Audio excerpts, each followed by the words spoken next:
লজ্জা থাকা দরকার সবার।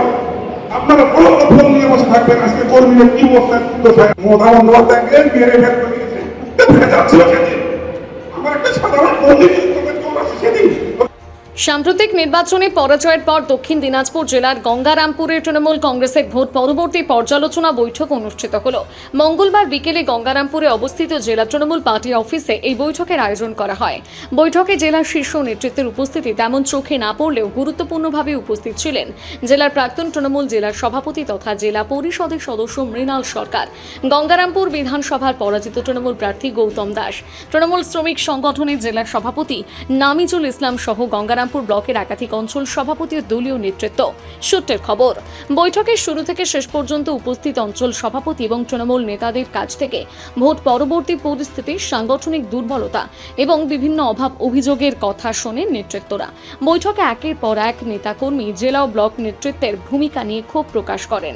নির্বাচনে দলের পরাজয়ের কারণ, সাংগঠনিক সমন্বয়ের অভাব এবং তৃণমূলের কর্মীদের সঙ্গে নেতৃত্বের দূরত্ব নিয়ে আলোচনা হয় বলে জানা গিয়েছে। এছাড়া ভোটের পর বিভিন্ন এলাকায় তৃণমূল কর্মী সমর্থকদের বাড়িঘর ভাঙচুর ও হেনস্থার অভিযোগ তোলা হয় বিজেপির বিরুদ্ধে। দলীয় সূত্রে জানা গিয়েছে, এই পরিস্থিতিতে সংগঠনকে আরও শক্তিশালী করা, কর্মীদের পাশে দাঁড়ানো এবং ভোট পরবর্তী অভিযোগগুলোর মোকাবিলায় কী পদক্ষেপ নেওয়া হবে তা নিয়ে বিস্তারিত আলোচনা হয় বৈঠকে।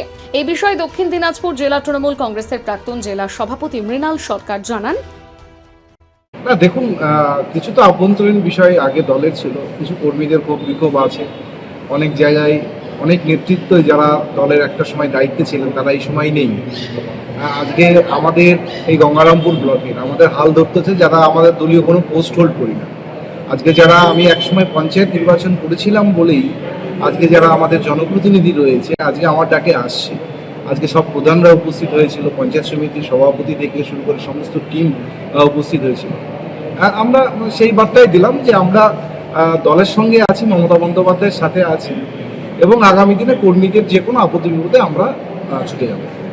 দেখা যাচ্ছে যে বিভিন্ন কেসে আপনাদের যারা নেতা কর্মী রয়েছে তাদেরকে পুলিশ অ্যারেস্ট করেছে, এই বিষয়টাকে কীভাবে দেখছেন? দেখুন, সংখ্যাটা আমাদের জেলাতে খুব কম, কিন্তু তারপরেও আমাদের গঙ্গারামপুর থানা বা কুশমন্ডি থানা বা বালুঘাট থানা বেশ কিছু মামলা হয়েছে। যে মামলাগুলো অযাচক মামলা আমাদের মনে হয়েছে, মিথ্যা মামলা, আমরা সেটা কোর্টের দ্বারস্থ হয়েছি। অনেক কর্মীর বেল হয়ে গেছে, সঙ্গে সঙ্গে একদম অন দ্য স্পট দাঁড়িয়ে দাঁড়িয়ে বেলও হয়েছে। এবং আমরা প্রশাসনকেও জানিয়েছি, আমাদের একটা প্রতিনিধি টিম, আমাদের দুজন এমএলএ, জেলা সভাপতি সকলে মিলে এসপি ডিএম এর কাছে সে বার্তাটাও তারা বলেছে যে অযাচকভাবে যদি কেউ দোষ করে থাকে, কোনো ভুল করে থাকে, কোনো অন্যায় করে থাকে, তার বিরুদ্ধে অ্যাকশন হোক, সেটা আমরাও চাই। কিন্তু এমন কিছু কিছু জায়গায় যারা কোনো দোষই করেনি বা যাদের কোনো অভিযোগ নেই, এমন কিছু যারা আছে যাদের এগেনস্টে কোনো বিগত দিনের মামলাও নেই, তাদেরকে কিছু কিছু মামলা দেওয়া হয়েছে। এই পজিশনটা ধীরে ধীরে কমছে। আমরাও চাইছি যে আগামী দিনে বিরোধিতা থাকলে বিরোধীর জায়গায় আমরা গঠনমূলক বিরোধিতা করব। সরকারের ভালো কাজ করলে যেরকম ভালো কথাও বলবো, সেরকম খারাপ কাজ করলে বিরোধিতা করব। সেই পরিবেশটা আগামীতে বজায় থাকুক। পাশাপাশি আগামী দিনে সংগঠনকে চাঙ্গা করার লক্ষ্যে বিভিন্ন কর্মসূচি গ্রহণের বিষয়ে মত বিনিময় করা হয়। এই প্রসঙ্গে গঙ্গারামপুর বিধানসভা তৃণমূলের পরাজিত প্রার্থী গৌতম দাস জানান, নির্বাচনের পরে সেভাবে ব্লকের কোনো মিটিং হয়নি। তিনি ব্লক প্রেসিডেন্ট ছিলেন, আপনারা নিশ্চয়ই জানেন। নির্বাচনের আগে থেকে তিনি ইনঅ্যাক্টিভ আছেন, তিনি কাজের সঙ্গে যুক্ত ছিলেন না। এলাকার যদি বিভিন্ন জায়গায় ছোট ছোট ব্যক্তিত্ব ঘটনা ঘটছে, অনেক দলের কর্মীরা এখনো ঘর ছাড়া রয়েছে। এটা নিশ্চিত যে মানুষের রায়ে একটা দল সরকারের ক্ষমতায় এসছে। আমরা ব্যক্তিগতভাবে আমি গণতান্ত্রিক পরিসরে তাদেরকে শ্রদ্ধা জানাই, সম্মান জানাই। নিশ্চয়ই এই বাংলার স্বার্থে, রাজ্যের স্বার্থে তারা ভালো কাজ করবে। কিন্তু গণতান্ত্রিক পরিসরে বিরোধী দল থাকলে বিরোধী দলের রাজনৈতিক কর্মকাণ্ড করার ক্ষমতা থাকবে, এই অধিকার আমাদের সংবিধান দিয়েছে। এবং আমরা সেই বিরোধী জায়গায় থেকেই আমাদের এই গঙ্গারামপুর ব্লকের দলীয় কর্মীদের অবস্থান কোথায় কি আছে, কোথাও কোনো সমস্যা আছে কিনা, সে বিষয়গুলো একবার একটু জেনে নেওয়া এবং দলীয় কর্মীদেরকে আরও বেশি সংযত হওয়া, কোনোরকম কোনো পাতানো ফাঁদে যাতে পা না দেয় সে বিষয়ে নিশ্চিত করা।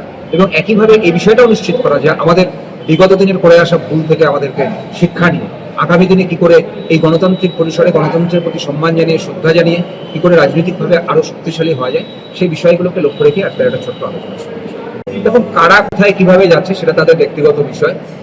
আমরা দলের সঙ্গে আছি, আমরা দলের হয়েই কাজ করব এবং আগামী দিনে দল যে আমাদেরকে যেভাবে নির্দেশ দেবে আমরা সেভাবে নির্দেশ পেলেই আমরা। গঙ্গারামপুর থেকে বিশেষ প্রতিবেদন, নিউজ টুডে।